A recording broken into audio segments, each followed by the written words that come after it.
Assalamualaikum warahmatullahi wabarakatuh.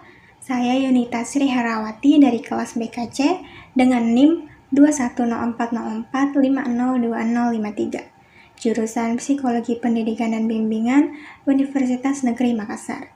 Video ini saya buat untuk memenuhi tugas UTS mata kuliah Teori-Teori Kepribadian. Nah, di video ini saya akan membahas teori humanistik Abraham Maslow. Sebelum membahas teorinya, kita bisa membahas sedikit tentang pencetusnya, yaitu Abraham Maslow. Maslow ini adalah psikolog pendiri aliran humanistik, dan dulu dia ini sangat ingin tahu sebenarnya apa sih motivasi hidup dari orang-orang. Nah, akhirnya dia mencari tahu hal-hal apa saja yang bisa membuat hidup seseorang itu bahagia, dan apa yang bisa dilakuin demi mencapai kebahagiaan itu. Nah, beberapa tahun setelah lulus kuliah, Maslow mencetuskan teori hierarchy of needs yang nanti akan kita bahas. Nah, sebelum membahas humanistik, saya ingin membahas pandangan dasar humanisme. Humanisme itu melihat manusia sebagai rangkaian organisme holistik dan dinamis. Maksudnya apa? Maksudnya adalah kita ini unsurnya banyak. Ada fisik, ada mental, ada rohani, yang sifatnya itu dinamis atau berubah-ubah. Nah, contohnya dari segi fisik misalnya, dulu bisa jadi manusia itu kurus, misalnya jelek, hitam, tapi sekarang glow up, badannya berisi, langsing. Nah, itu salah satu contohnya. Kemudian yang kedua, manusia itu potensial. Jadi dalam diri manusia itu banyak kemampuan yang diberikan oleh Tuhan dalam bentuk potensi yang bisa dikembangkan oleh manusia. Nah, kemudian yang ketiga, yang terakhir, manusia itu mempunyai pembawaan positif. Jadi manusia itu paket utuh yang berharga karena memiliki potensi dan pembawaan yang positif pula. Psikologi yang mempunyai asumsi seperti ini disebut dengan psikologi humanistik. Nah, humanistik ini adalah aliran yang muncul pada tahun 1950-an yang memandang manusia sebagai makhluk hidup dengan fitrah-fitrah tertentu. Jadi dari teori humanistik ini adalah usaha mengamati perilaku seseorang dari sudut pandang pelaku, bukan dari sudut pandang si pengamat. Nah, jadi humanistik ini adalah aliran yang memanusiakan manusia. Nah, sekarang kita fokus kepada teori humanistik Maslow. Maslow berpikir bahwa kebutuhan manusia itu berjenjang, dari yang paling dasar, naik sampai ke paling tinggi. Jangan dikira yang paling rendah itu nggak penting ya, justru yang paling rendah itu yang paling penting. Yang di atas bisa ditunda, tapi yang di bawah itu nggak bisa ditunda. Nah, untuk bisa memenuhi level atas yang di bawah harus dipenuhi dulu, yaitu kebutuhan fisiologis, kebutuhan fisik. Nah, kemudian naik satu level lagi, kebutuhan keselamatan dan keamanan. Naik satu level lagi, kebutuhan cinta dan rasa memiliki. Naik satu level lagi, kebutuhan harga diri. Sampai yang paling tinggi yaitu kebutuhan aktualisasi diri.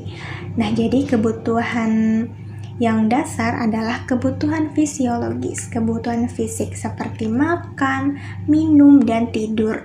Seperti yang saya katakan tadi, kebutuhan dasar itu sangat penting sehingga harus terpenuhi dulu baru bisa naik ke level selanjutnya. Orang lapar itu bahaya banget loh.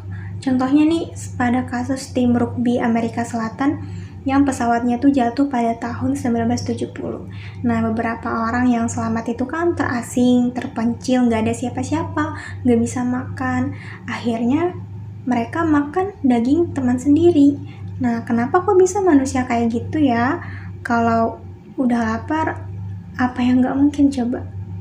Apa yang gak mungkin orang bisa lakuin? Mereka akan melakukan segala cara untuk bisa makan, gak peduli lagi itu haram kah atau halal kah, yang penting makan dulu. Jadi bereskan dulu yang di bawah baru naik ke atas. Jangan langsung mau mengaktualisasi diri sebagai manusia yang berguna bagi nusa dan bangsa. Tapi penuhi dulu kebutuhan fisiknya, penuhi dulu makannya, minumnya, tidurnya, bernafasnya juga jangan lupa. Karena kalau nggak bernafas ya berarti mati ya, nggak bisa naik ke level selanjutnya kalau mati. Nah, jadi penting sekali untuk memenuhi kebutuhan fisiologis. Kalau yang atas-atas itu kan bisa dipending dulu, kalau yang makan nggak bisa dipending.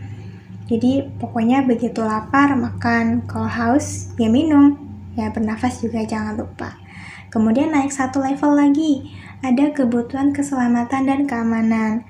Nah, kalau yang di bawah sudah terpenuhi, orang bisa ingin dirinya tidak terancam baik dari serangan fisik, serangan emosi, musibah, bencana, atau didominasi oleh orang lain. Nah, orang yang merasa tidak aman, tidak nyaman, biasanya energinya akan terkuras di situ, baik itu di fight atau di flight.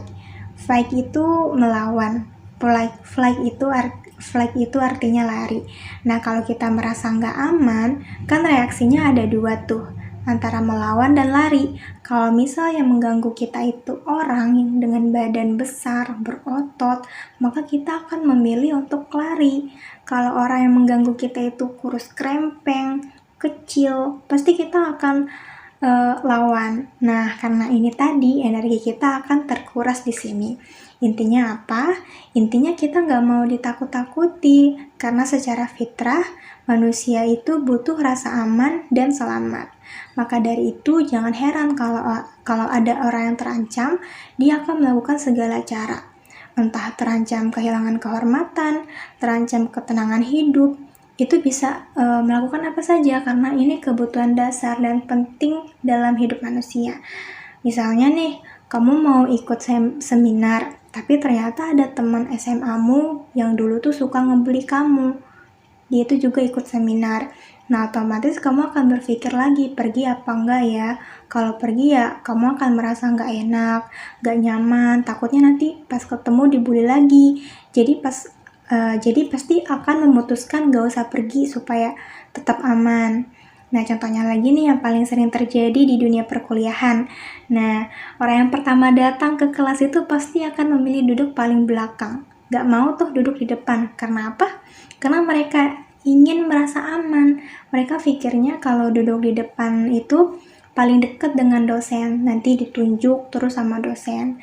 Nah, kemudian setelah kebutuhan fisik dan merasa aman sudah terpenuhi, nanti ada kebutuhan lagi di atasnya, kebutuhan cinta dan rasa memiliki. Nah, ada 3 ciri yaitu inclusion, affection, dan control. Inclusion itu adalah kamu merasa bagian dari sebuah kelompok, bagian dari sebuah keluarga. Nah, jadi manusia itu tidak bisa sendirian. Manusia itu harus berkelompok. Nah, yang kedua yaitu afeksi, kebutuhan mencintai dan dicintai.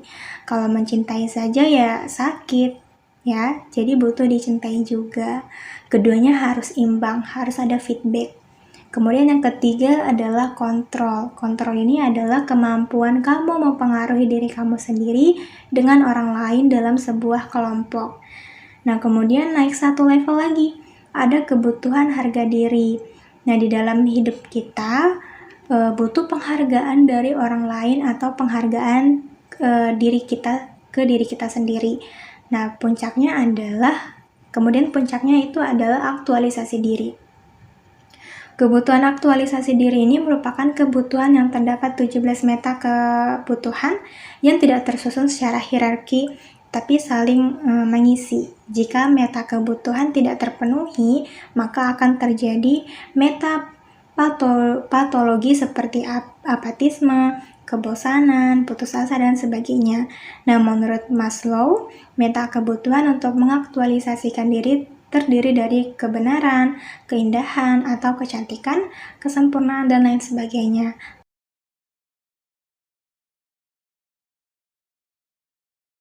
Contoh pengaplikasian teori humanistik Abraham Maslow di kehidupan kita sehari-hari. Yang pertama, kebutuhan fisik, di mana manusia akan makan dan minum terlebih dahulu sebelum mereka akan melakukan aktivitas selanjutnya. Kemudian kebutuhan rasa aman, di mana manusia akan mengenakan helm di saat akan bepergian agar mereka merasa aman di jalanan.